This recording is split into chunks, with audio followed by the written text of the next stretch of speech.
It all detonated at 3 a.m. with a call from a hotel receptionist. "Sir, your wife fainted in a room under another man's name."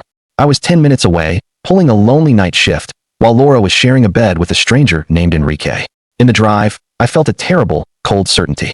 When I found her, her shame was clearer than any diagnosis. As we left, I saw him, tall, hurried, trying to disappear. That was Enrique, and my 12-year marriage became a lie.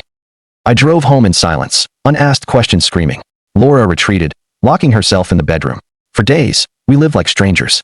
Finally, I forced the conversation. Her excuses were thin and insulting. When I asked, "Who is Enrique?" she gave me that dismissive look, accusing me of being insecure. Her awful lying made my blood boil. I couldn't be near her. The confirmation came Tuesday. I left work early and watched her walk out with him.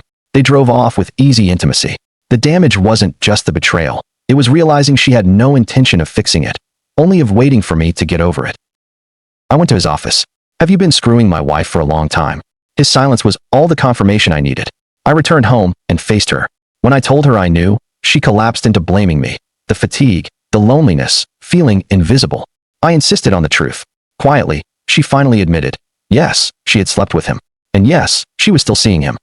The final confirmation was heartbreaking. "I'm not in love with him, but I don't want to be with you like this either." The marriage was over. I grabbed a bag, telling her I was leaving for the night. I couldn't bear the thought of her hating me. The next day, I returned with a draft separation of assets, which shocked her more than my rage. I revealed the flash drive, photos, messages, to show I wasn't making up a movie. My final card, I would tell her family. Her breakdown was from agonizing fear for her reputation, not sadness over me. I had found her true weakness. I kept my word. I called her sister, and Laura confirmed the affair. Her sister left immediately, offering no support. With the lies stripped away, Laura was isolated. My revenge wasn't physical, but forcing her to face the consequences of her choices. We had our final, quiet conversation. I told her I couldn't rebuild trust with someone who had sustained such a cruel deception. She had left the marriage long before I did. A week later, she was gone. She didn't leave a note, just the keys on a coaster.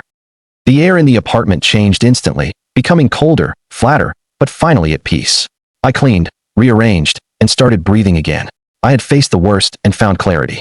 Forgiving her wasn't about forgetting. It was closing the door without hatred or waiting for explanations.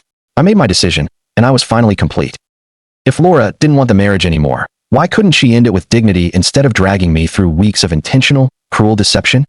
Thanks for watching, and don't forget to subscribe to the channel and leave a like. Share your thoughts about this story in the comments.